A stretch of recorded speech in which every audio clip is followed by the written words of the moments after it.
Welcome friends. So our today's topic is pentose phosphate pathway, also called as the HMP shunt. So as the name indicates, it is called as the hexose monophosphate pathway or HMP shunt. It is also called as the pentose phosphate pathway as the product it is producing the pentose sugar, also called as the phosphogluconate pathway.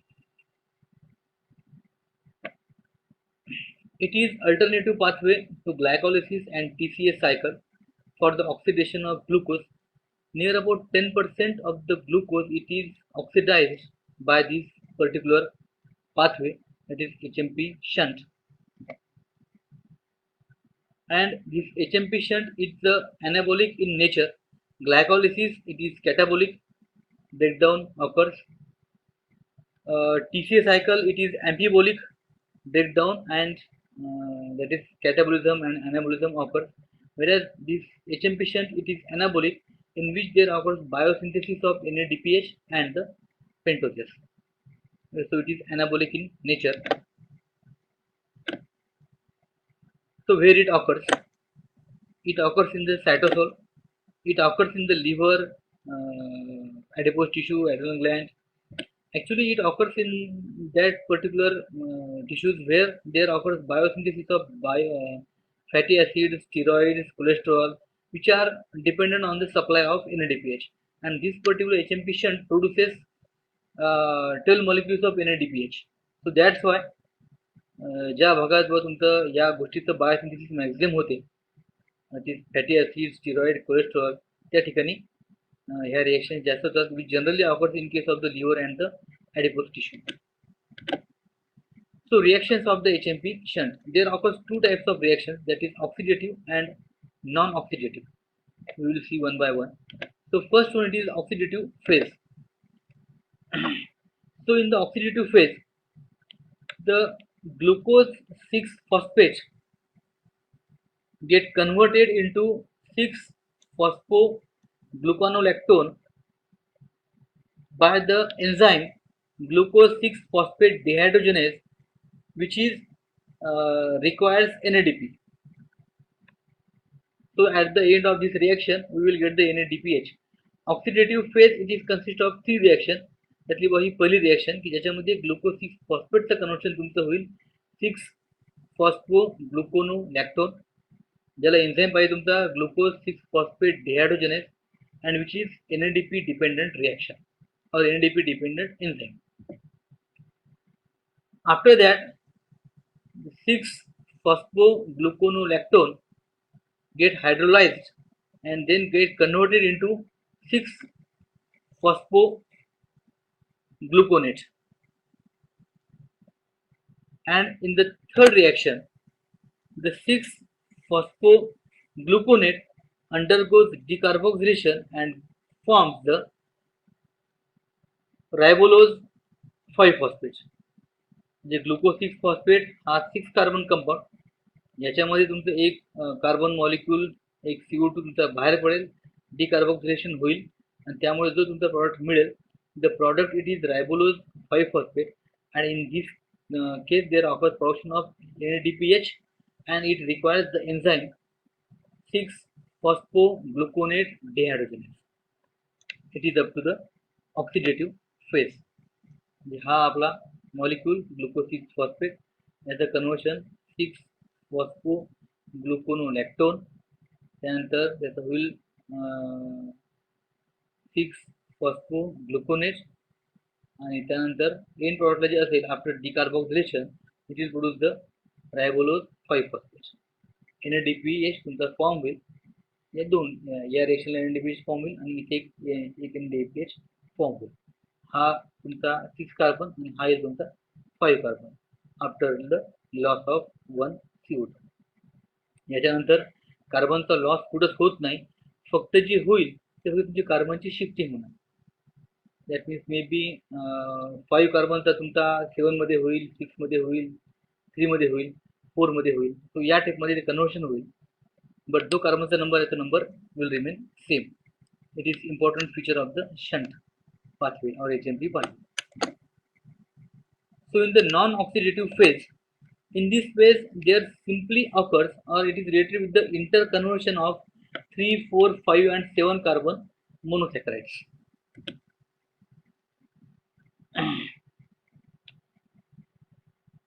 Due to epimerization or action of epimerase enzyme on ribulose 5-phosphate, it produces xylulose 5-phosphate, and due to the action of ketomerase, it produces the ribose 5-phosphate.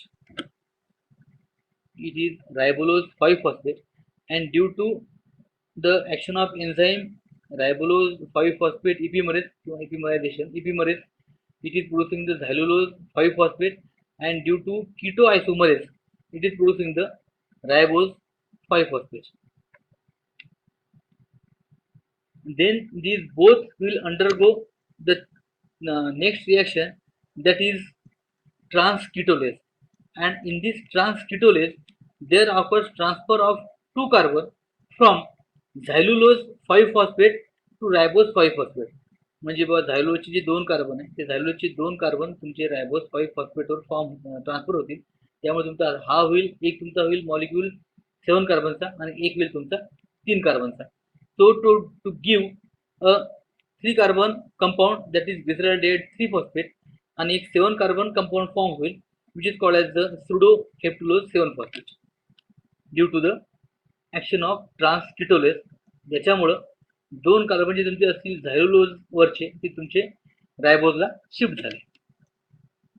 And this reaction, it is dependent on the TPP, that means thiamine pyrophosphate and Mg2+ ions.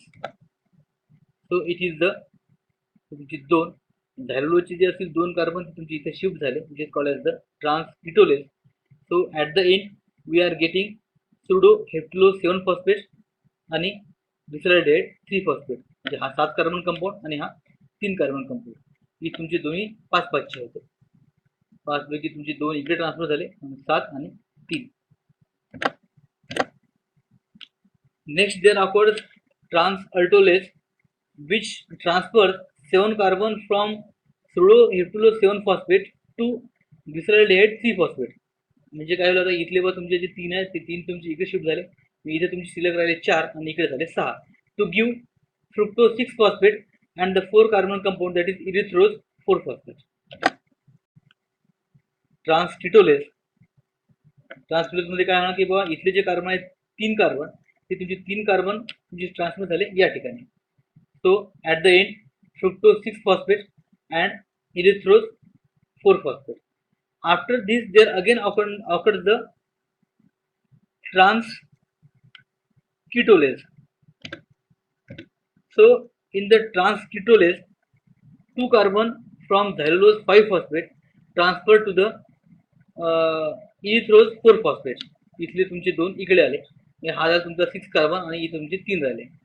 So to produce fructose 6-phosphate and glyceraldehyde 3-phosphate. fructose 6-phosphate हे तुमचे xylulose 5-phosphate reaction, it is transketolase. इथले तुमचे 2 carbon इकडे shift झाले, त्यामुळे 4 2 6 fructose 6-phosphate आणि हे 3 तो glyceraldehyde 3-phosphate. सध्या तुमचं बऱ्यापैकी कन्फ्युजन असेल. That confusion it is mainly due to the number of molecules. म्हणजे तुम्हाला इथे वाटत असेल बा इथेही बा सर म्हणजे हा मॉलिक्यूल रायबोज 5-phosphate आहे, हा तर इथे कन्वर्ट होऊन राहिला झायलोलोज 5-phosphate, इथे पण तो कन्वर्ट होतोय रायबोज 5-phosphate, मग पुन्हा इथून इकडे चालले तो हा तर 5 कार्बनचा एकच मॉलिक्यूल आहे, मी इथून एक हा फॉर्म होईल किंवा हा फॉर्म होईल. सो हे जे तुमचं कन्फ्युजन आहे हे तुमचं कन्फ्युजन आता क्लिअर होईल.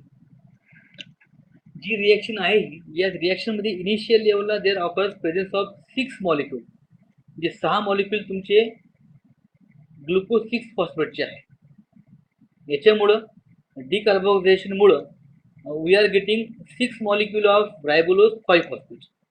इथे फक्त फिगर तीच आहे, इथे फक्त मी पेन्सिलने कार्बन जे आहेत ते कार्बन मॉलिक्यूल ऍड केले.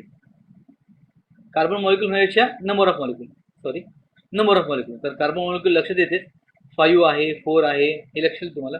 हे जे आहे पेन्सिल मधलं नंबर ऑफ मॉलिक्यूल. सो हे तुमचे ग्लुकोज, हे तुमचे 6 मॉलिक्यूल होते. 6 मॉलिक्यूलचे तुमचे इथे पुन्हा 6 मॉलिक्यूल तुम्हाला मिळाले of ribulose 5 phosphate. That means now presently we are 30 carbon. 30 carbon जे आहेत इथून तुमचे काय होईल की 4 molecule of xylulose 5 phosphate and 2 molecule of ribose 5 phosphate. म्हणजे 4 आणि 2 6, 6 गुणिले 5 म्हणजे पुन्हा तुमची येणार 30. ओके. फक्त याच्यामध्ये एकच आहे की हे दोन जे आहेत these two will remain as it is. हे दोन तुमचे नंतर याचं काम आहे या ठिकाणी. ह्याच्यासोबत ते रिॲक्शन होईल याची. त्यामुळे सध्या याच्याकडे हे म्हणजे थोडंसं दुर्लक्ष करा. इथले फक्त 2च काउंट करा. हे इथे 4 फॉर्म होतात. तो 4 आणि 2 6, 6 पंचे 30, 30ला 30 तुमचा हिशोब आला.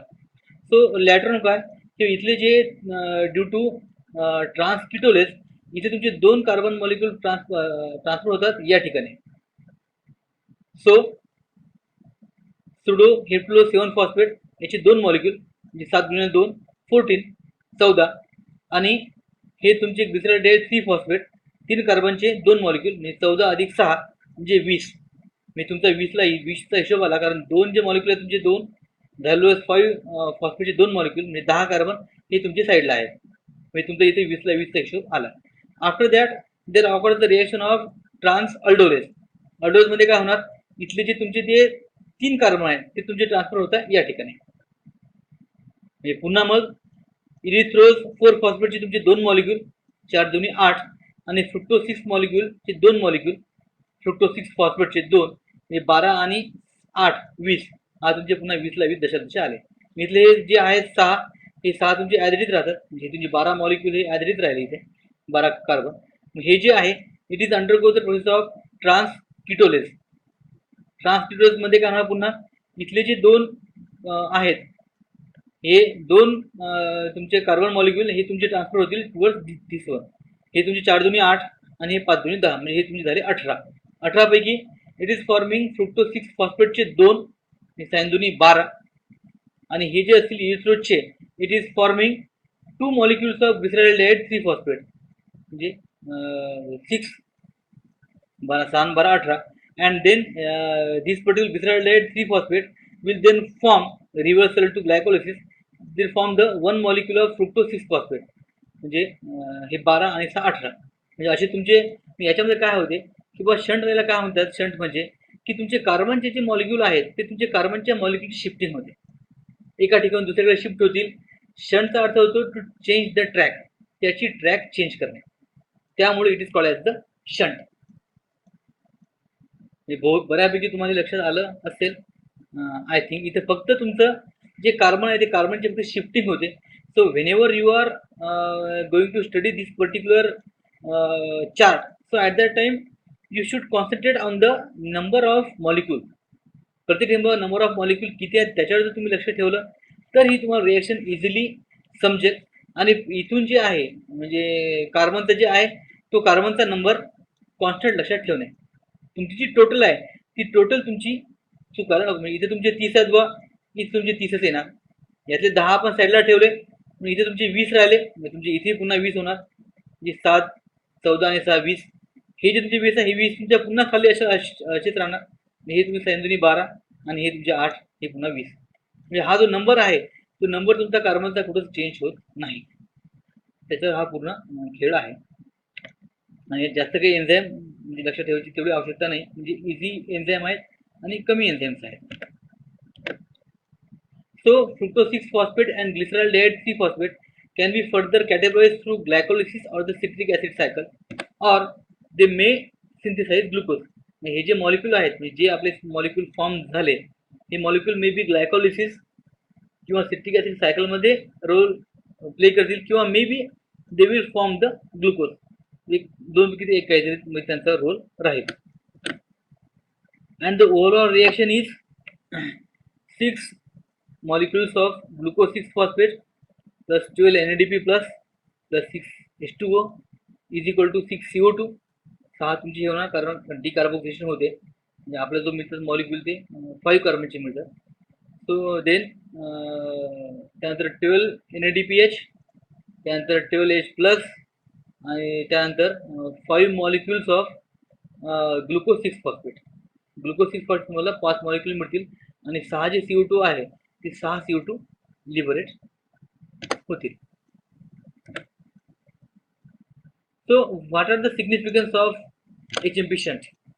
HMP shunt it is unique pathway which can produce two important molecules, that is pentose and the NADPH.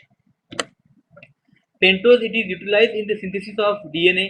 जेवढ्या पण पेंटोज शुगर आहेत, तो DNA, RNA, ATP, NAD, FAD आणि कोएन्झाइम हे याचे सिंथेसिस करता याचा यूज होईल. And whereas the NADPH it is useful in the synthesis of fatty acid, steroid, cholesterol. It is free radical. It has free radical scavenging action. म्हणजे free radical जे आपल्या सेलमध्ये असतात त्याला तो म्हणजे त्याला कन्झ्युम करणे ते एक रोल करेल. It is antioxidant. It is important in maintenance of RBC membrane integrity. जर आपली NADPH ची जर का लेवल कमी होत असेल, so due to that the RBC membrane will break, and due to that there occurs the hemolysis. It is important in the to maintain the transparency of lens, and it is also involved in the detoxification reactions. So that's why this HMP shunt it is important pathway. आणि जवळपास 10% जे तुमचं असेल glucose it is we can say undergoes or undergoes this particular pathway, and 30% glucose it is used by liver and RBCs. म्हणजे 30% जे glucose ते use करतात तर ते 30% जे ग्लुकोज यूज केलं असते it is produce from this HMP shunt. References for this I have used the book Satyanarayan and Chakrapani, Essentials of Biochemistry, 2015 edition. So thanks. It is all up to your HMP shunt.